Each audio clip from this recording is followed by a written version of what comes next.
Oi, turma. Quero começar agradecendo o convite do Congresso e dizer que é um prazer estar aqui com vocês nesse dia, compartilhando sobre um tema que é tão importante, que é a questão racial, que é o racismo. Essa temática, ela vem sendo o meu tema de estudo, meu objeto de estudo durante o meu percurso acadêmico, desde a graduação até agora no doutorado. Me apresentando, meu nome é Maria Isabel. Eu sou doutoranda em Serviço Social pela Universidade Federal de Pernambuco. Sou mestre e graduada em Serviço Social pela Universidade Estadual da Paraíba e especialista em relações de gênero, raça e etnia e em políticas públicas e direitos sociais. Abaixo do meu nome está o meu e-mail, caso vocês queiram esclarecer alguma dúvida, alguma questão, fazer algum comentário, pode ficar bem à vontade. O título desse nosso encontro é Entre o Direito e a Realidade, Racismo e Saúde no SUS. Passando o slide.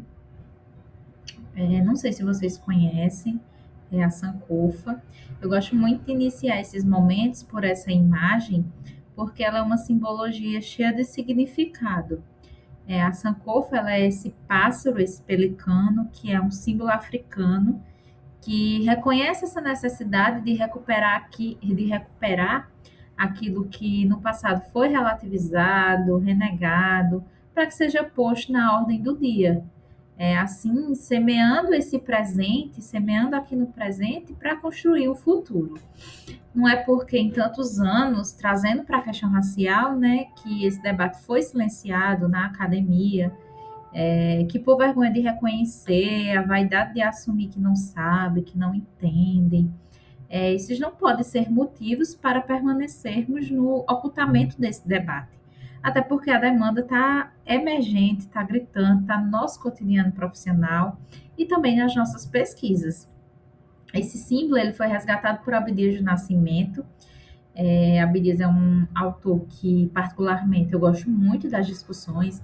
Quem tiver interesse em se aprofundar sobre suas obras, ele tem uma discussão de maneira bem profunda de entender essas relações raciais no Brasil e recomendo demais a leitura. E gosto muito de falar na Sankofa porque ela inspira momentos como esse.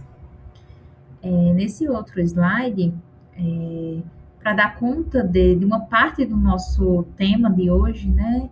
O racismo institucional, temos essa imagem que, apesar de parecer algo simples, ilustra bem esse racismo no Brasil. E aí, tudo que falamos até agora, o que vamos seguir, eu gosto de deixar registrado que eu, através dos meus estudos e também da concepção de mundo, né, parte da premissa de que o racismo ele é estrutural e estruturante das relações sociais no Brasil e que o Brasil especificamente possui algumas particularidades que diferem de outras relações raciais no mundo. Como racismo estrutural é a parte da própria ordem social e é reproduzido de forma consciente ou inconsciente em todos os aspectos. Já o racismo institucional é a discriminação que ocorre em instituições públicas ou privadas, que de forma direta ou indireta promove a exclusão ou preconceito racial. Essa fonte é do Ministério Público do Pará. E para nos ajudar, eu peguei essas definições, que as referências vão estar no final do slide, para a gente discutir um pouco. Então, esse racismo estrutural é o que dá base para o racismo, que também vai tornar ele institucional. No racismo estrutural, resumidamente, é sobre como a sociedade brasileira foi fundada nas práticas racistas de maneira geral, e no racismo institucional é esse reflexo de como esse racismo estrutural é implantado por instituições públicas e privadas. Então, entendendo sobre essas iniciais facetas do racismo, digamos assim, de como elas nos cercam, vamos agora entender como esse racismo surge, como ele se desenvolve, voltando o nosso olhar para a saúde. Então, um outro fator importante é sobre a linguagem que eu irei utilizar, né? Palavras como escravo, escravidão são consideradas termos pejorativos e preconceituosos por dar uma naturalidade a essa condição. Então, o correto a ser utilizado são os escravizados e o processo de escravização, o sistema escravista.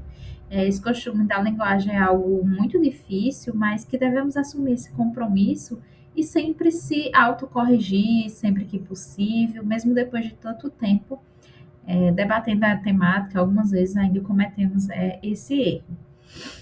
Então, passando o slide, essa imagem, acredito que todo mundo já viu nos livros do ensino fundamental, né, os descobridores do Brasil, que educaram e salvaram os indígenas do atraso, enfim.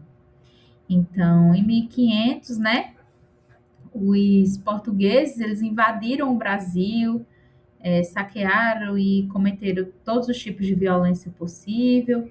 E é importantíssimo compreender isso para desmistificar esse mito da cordialidade, de democracia racial, de ver os indígenas como selvagens, porque se a gente parar para pensar quem agiu selvagemente, matando, utilizando as pessoas como objeto, enfim, não foram nem os indígenas nem a população negra, né? Foi essa população que se autoconsidera tão superior. Primeiramente, então, foram com os indígenas, né, os povos originários que aqui habitavam, e posteriormente com a população negra sequestrada dos países do continente africano para serem escravizados aqui. Mas aí podem estar se questionando, mas por que eles não descobriram, né? Simplesmente porque já haviam povos de diferentes etnias habitando o território com sua cultura, sua alimentação, sua religião, sua linguagem, sua tradição, seu próprio modo de se relacionar com a terra. Então, só se descobre o que ainda ninguém descobriu, né? E se os indígenas, se os povos originários estavam aqui, então não tem como eles terem descoberto. Mas é difícil de algumas pessoas reconhecerem, pois se mantém presos nessa concepção do colonialismo. Os portugueses, então, percebendo essa abundância de riquezas existentes, tornam o Brasil uma colônia de exploração para Portugal. Inclusive, recentemente, né, acho que em 2024, o primeiro-ministro de Portugal ele reconhece esses crimes que foram cometidos contra o Brasil e contra os países que foram colônias e a população negra escravizada e falou sobre essas reparações, a necessidade dessas reparações de se olhar. Mas também não faz nenhum comentário como seria essa reparação, como iriam pagar essa dívida histórica, permanecendo apenas no discurso. O que é um começo, mas ainda não é algo suficiente. Então, esse momento agora foi mais de uma introdução sobre o tema, para a gente pensar a questão racial no Brasil. E aí a gente pensar o que seria igualdade, equidade e a realidade, né?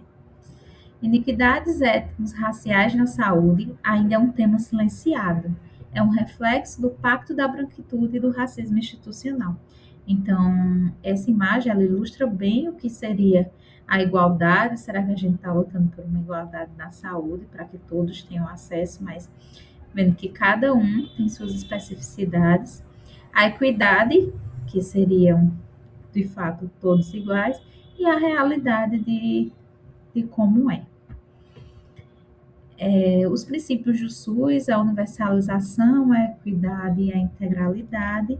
Então, a maioria dos usuários do Sistema Único de Saúde são pessoas negras, né, segundo os dados do Instituto Brasileiro de Geografia e Estatística, IBGE, que apontam que 70% dos atendimentos e 81% das internações no SUS realizados para a população negra. Aqui tem alguns dados, né? A população negra no Brasil detém os piores indicadores de saúde. Se observarmos o azul mais escuro, de 2011 a 2021. Esse outro, o número e proporções de casos de malária no Brasil de população negra sempre são os que lideram os maiores números. Este outro, que é sobre os novos casos de tuberculose por raça-cor. Então, se juntarmos pardo e preto, que são a população negra do Brasil, segundo o IBGE, eles estão nos maiores índices. E aí, 41,5% das mulheres negras com mais de 40 anos nunca fizeram uma mamografia. A desigualdade ela se estende também nos exames de colo de útero. 18,4% das mulheres negras nunca fizeram. 32% nunca fizeram de mama. E essas são fonte da agência Câmara de Notícia. Como o Brasil vacina os negros, né?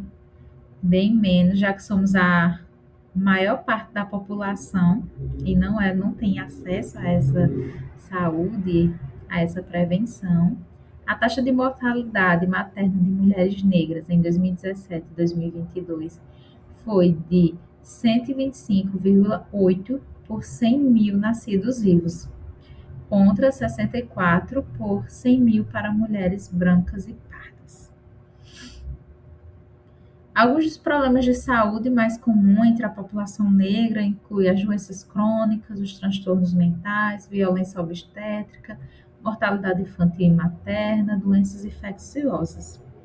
Os outros fatores que contribuem para a situação da população negra incluem as condições de vulnerabilidade, a desnutrição, doenças do trabalho, desigualdade no tratamento de saúde, condições de vida resultantes de processos sociais, culturais e econômicos. O racismo ele é um determinante social da saúde, e como todos esses determinantes sociais, é um problema político e deve ser resolvido por meio de políticas públicas adequadas e específicas. E aqui eu trouxe algumas das mais recentes: a Política Nacional de Saúde Integral da População Negra, o 27 de outubro como Dia Nacional de Mobilização Pró-Saúde da População Negra, Estratégia Antirracista para a Saúde e Assessoria para a Equidade Racial em Saúde. Então, além dessas políticas, outras ações que podem ajudar a combater o racismo na saúde incluem investir em educação antirracista, inclusiva desde a infância.